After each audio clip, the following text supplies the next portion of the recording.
O que um bebê precisa fazer para nascer? Um bebê, para nascer, não precisa fazer nada. Mas para se manter vivo, ele tem que comer, respirar e se movimentar. Você, para nascer no reino de Deus, também não precisa fazer nada. Mas para se manter vivo no reino de Deus, você precisa fazer 3 coisas. Quais são elas? Comer, respirar e se movimentar. Faz sentido, sim ou não?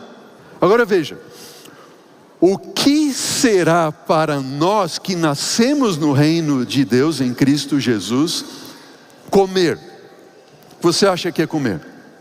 Bom, comer é se alimentar do quê? Da palavra de Deus. Respirar significa o quê? O que é respirar? É orar. Simples, não é verdade? E se movimentar é o quê? Testemunhar. Comer, respirar e se alimentar são necessidades básicas para a manutenção da vida. Vamos então pensar nesses 3 pilares básicos de sobrevivência. Número 1, se alimentar da palavra de Deus. As primeiras palavras de Deus registradas nas Escrituras são: haja luz e houve luz. Sabe o que isso significa?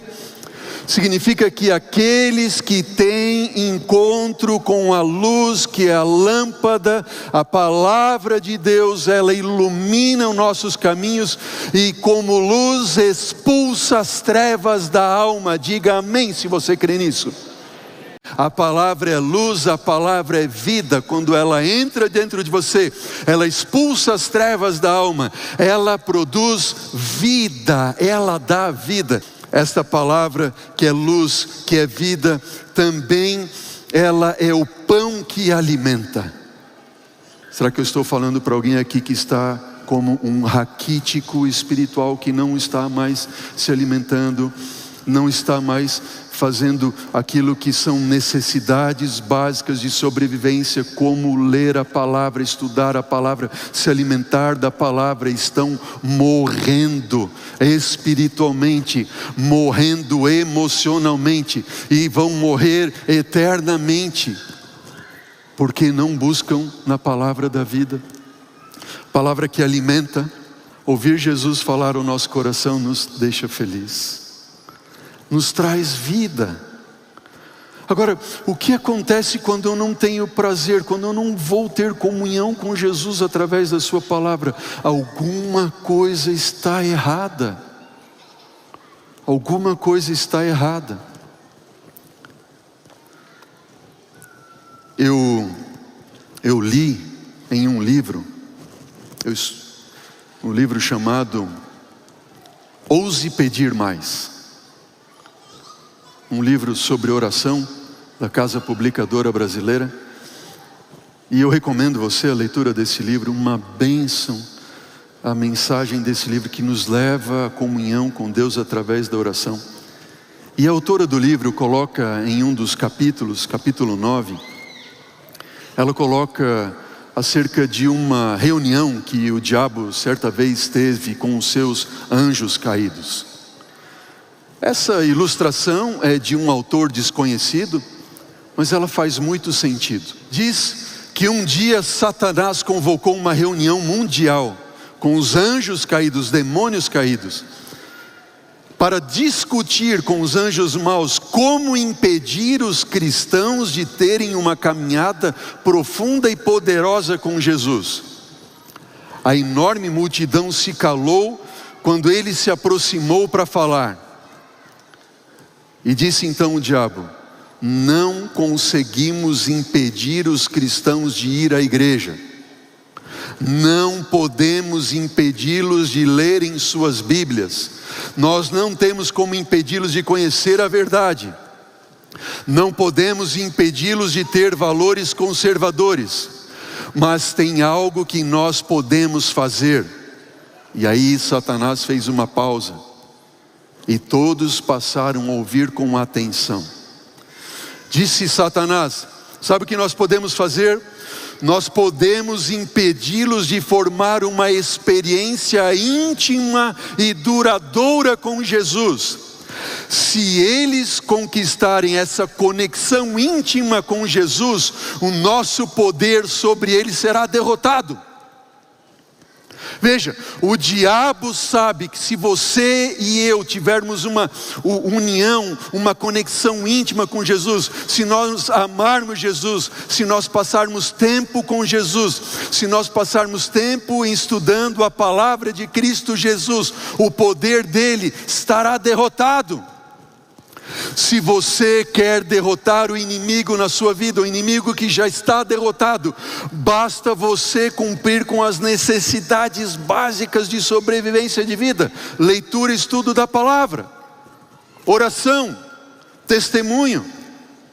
E o diabo disse: deixem eles ir à igreja, deixem eles terem os seus estilos de vida conservador, mas façam uma coisa, disse o diabo: roubem deles o tempo, para que não possam ter uma experiência profunda com Jesus.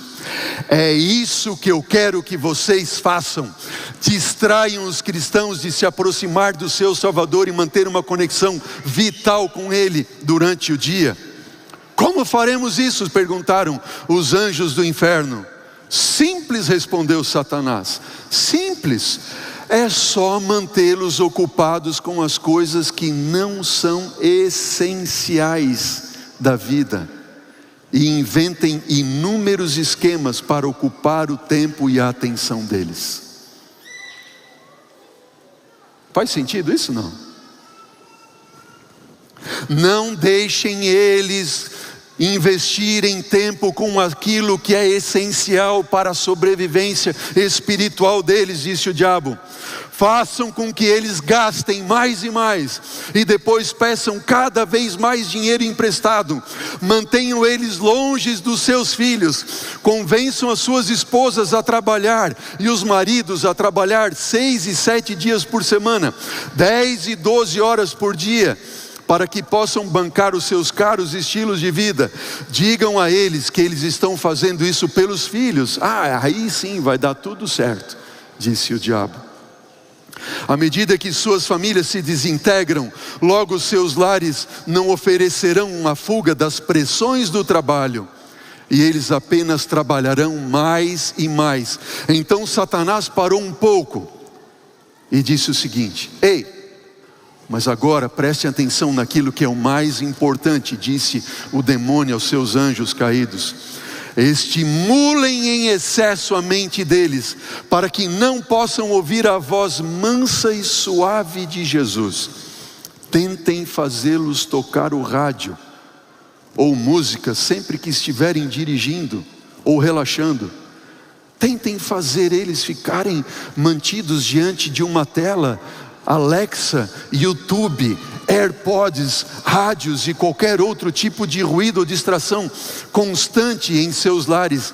Esse barulho, atividade ininterruptos vão confundir suas mentes e quebrar a união deles com o seu pastor Jesus. Martelem as suas mentes com notícias 24 horas por dia. Será que eu falo para alguém nessa manhã que é um adicto a noticiário? Todo momento, notícia, mais notícia, mais notícia, mais notícia. Invadam seus momentos no trânsito com outdoors, inundem suas caixas de correio com correspondência indesejada, catálogos, todo tipo de oferta, produtos gratuitos, serviços e falsas esperanças. Mantenham-nos distraídos com ruídos constantes. Como é que aponta o seu WhatsApp aí?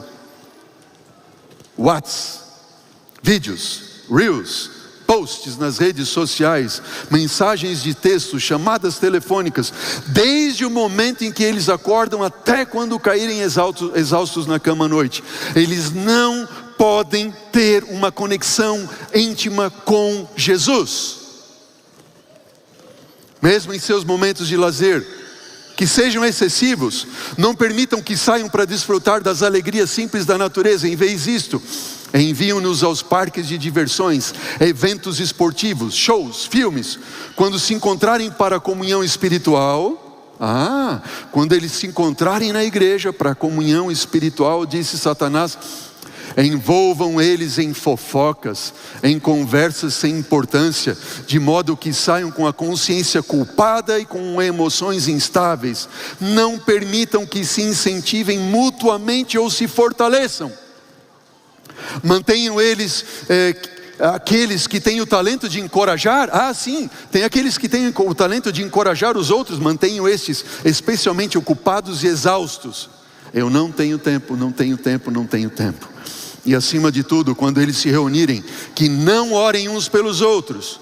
Se for necessário, permitam que se envolvam em algum ministério, mas encham suas vidas com tantas coisas boas, que eles não tenham tempo para buscar o poder em Cristo Jesus. Logo estarão trabalhando em suas próprias forças, sacrificando a saúde e a união familiar pelo bem da causa. E nós seremos vitoriosos. E ele deu uma gargalhada diabólica. Foi uma ótima convenção, no fim das contas, foi? Do inferno, sim. Os anjos maus saíram ansiosos para cumprir sua tarefa, tentando fazer com que os cristãos em todos os lugares ficassem ocupados, correndo de um lado para o outro, sem ter condições de buscar aquilo que são necessidades básicas à sobrevivência. Estamos juntos? Em nome de Jesus eu apelo ao teu coração hoje. Ei, olha para mim, em nome de Jesus, é um apelo de Cristo Jesus para você. Não leve o seu celular para a cama.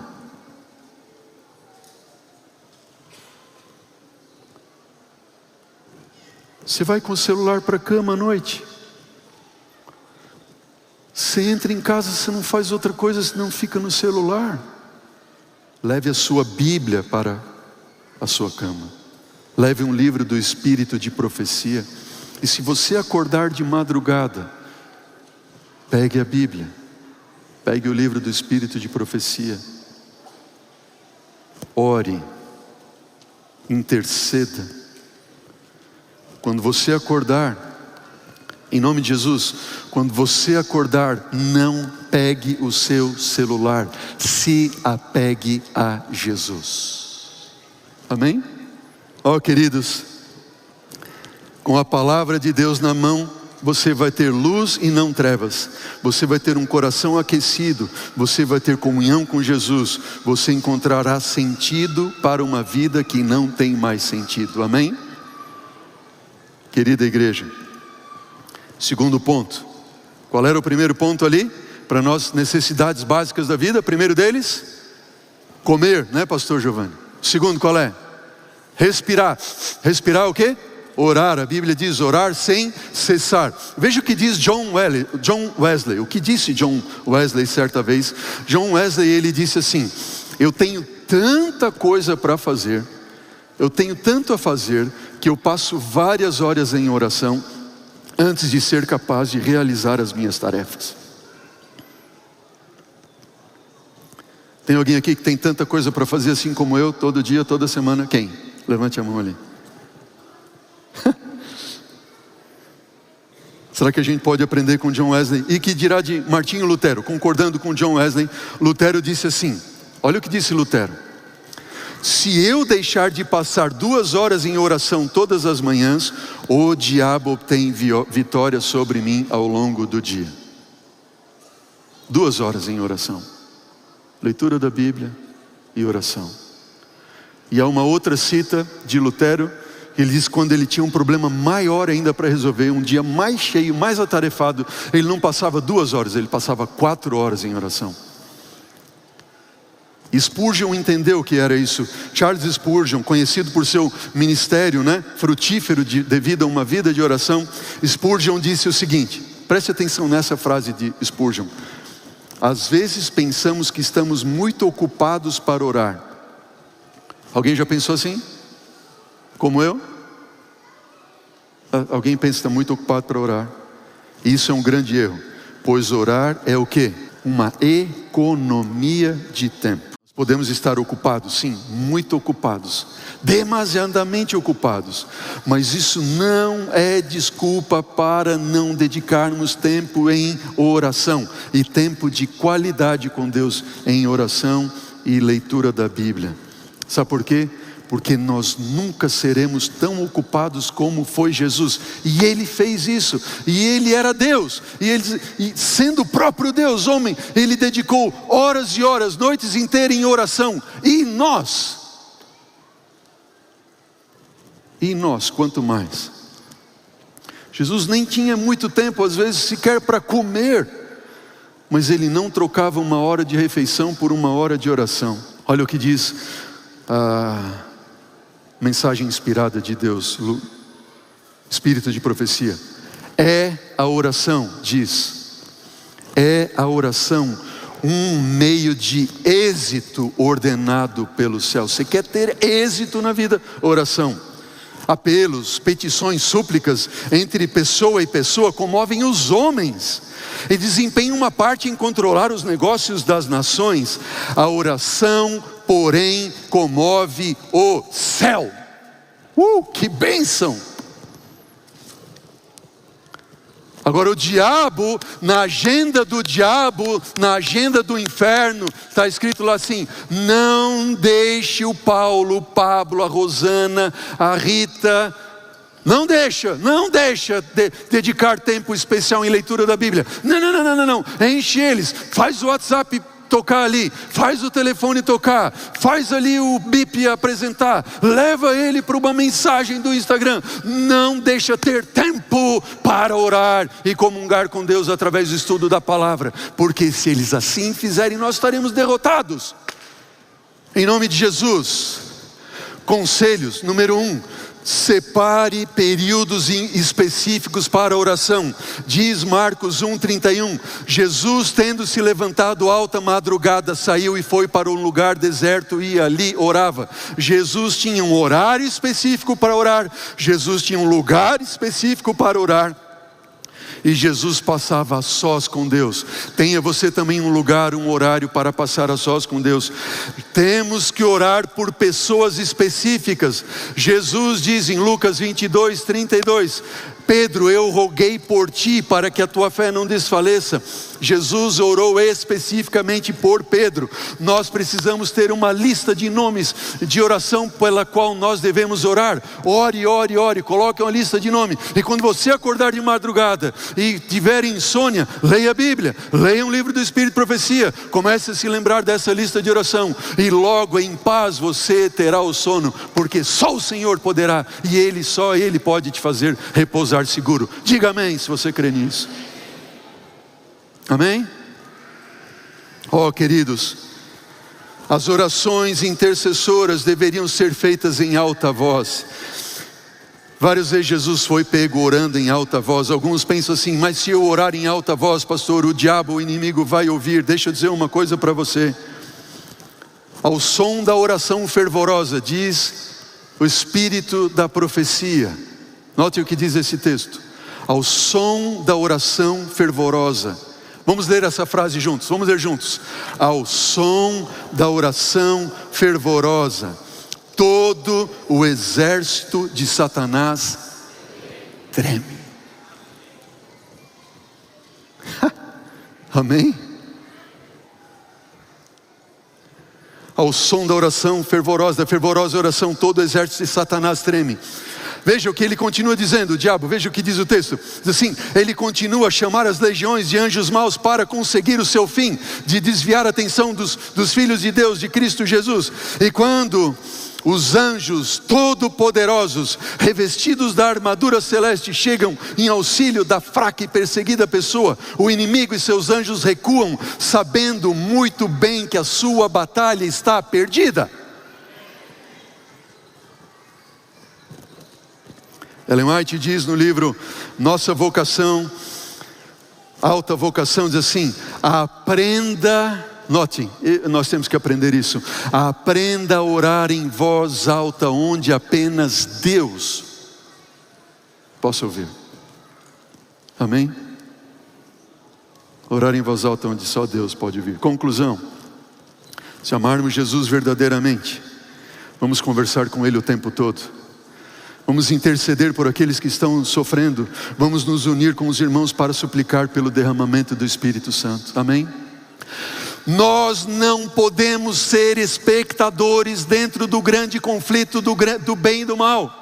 Se você sentar nas galerias e se sentar na igreja para ser um mero espectador, você não fará parte do espetáculo da vinda de Cristo Jesus e da pregação do Evangelho, cheios do Espírito Santo, quando Cristo Jesus voltar. É um erro. É um erro. É sobrevivência, uma questão de sobrevivência. Todo cristão, veja o que diz o texto: todo verdadeiro cristão possuirá espírito missionário.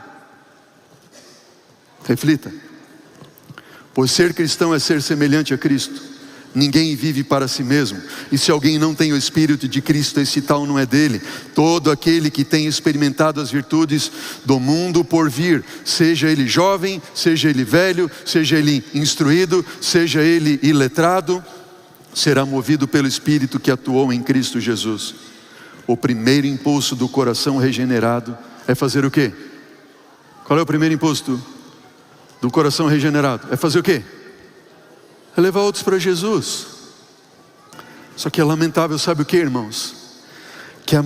Que as igrejas mais missionárias do mundo, somente 10% dos membros estão envolvidos na missão. 90% não faz nada para trazer alguém para Jesus. Deus não precisa da nossa ajuda para trazer alguém para Ele. Deus não precisa de alguém para a gente pregar o Evangelho para Ele. Somos nós quem precisamos, porque é uma necessidade de sobrevivência. Você está entendendo isso, sim ou não? A gente vem no sábado na igreja para ouvir a palavra, amém? Se alimentar da palavra. A gente devia vir quarta-feira na igreja para orar. Eu louvo a Deus porque cada quarta-feira aqui o número de pessoas tem aumentado. Na quarta passada tinha cerca de 140 pessoas. Nós começamos com 50. Já está 3 vezes mais. Diga amém por isso. Mas falta você. Não é aqui para ouvir um sermão. Não. É para orar. Orar como o povo do Senhor, como fizeram os discípulos no dia do Pentecostes. Jesus disse: fiquem reunidos, orem, vocês vão ser revestidos de poder. Os cultos de domingo é para a gente vir à igreja e trazer alguém para Cristo. Você vai seguir a agenda do inferno ou a agenda do céu? Diz para mim. Alô, tem alguém aí? Qual agenda você vai seguir? Do céu ou do inferno? Do céu, sim ou não? Você está certo disso? Mesmo? Então quero convidar você para ficar em pé nesse momento. Fique em pé. Se você quiser seguir a agenda do céu, você vai fazer agora um compromisso com Jesus. Não é um compromisso comigo, amém? É um compromisso com quem? Com Jesus. Então a cada pergunta que eu te fizer, se for essa tua vontade, você vai responder com um enfático sim. Igual no dia do casamento, combinado? É um compromisso com Jesus. Número 1, você crê no nome de Jesus, sim ou não? Amém. Você crê na palavra de Jesus, sim ou não? Sim. Amém. Você crê que se alimentar da palavra, orar e trabalhar para trazer alguém para Jesus são necessidades básicas da vida de um cristão, sim ou não? Sim. Amém. Você gostaria de hoje tomar uma decisão de colocar Cristo em primeiro lugar na sua vida? Número 1, estudando a sua palavra diariamente. Número 2, orando individualmente nos cultos da família e vindo à igreja nos cultos de reuniões de oração. E número 3, suplicando para que neste ano você ganhe pelo menos uma pessoa para Jesus, sim ou não? Sim. Amém. Amém. O nosso sonho como igreja nesse ano é ganharmos pelo menos uma alma por dia, 365 almas. Mas com este seu compromisso, Deus nos dará mais, muito mais. Amém? O quarteto vai cantar agora. Última música dessa noite. E eu sei, ei, olha para mim. Eu sei que há pessoas aqui dentro desse templo, neste momento, e você que está nos assistindo aí também, que está tomando a sua decisão por Cristo, seja para se comprometer por Ele, seja para estudar a palavra, acesse o link que está aí na sua tela, faça o seu pedido, participe conosco desse apelo. Preste atenção, há pessoas aqui dentro, que têm no coração um desejo mais e mais forte, de se comprometer com este voto que você faz hoje aqui a Cristo Jesus. E você que crê no nome desse Jesus e tem esse desejo, enquanto o quarteto canta, se no teu coração bate muito forte isso, você pode vir aqui à frente se você desejar. Vem aqui na frente e diga: Senhor, meu desejo. Só Deus sabe o que vai no teu coração. Vem à frente, enquanto o quarteto canta, e no final eu oro por você.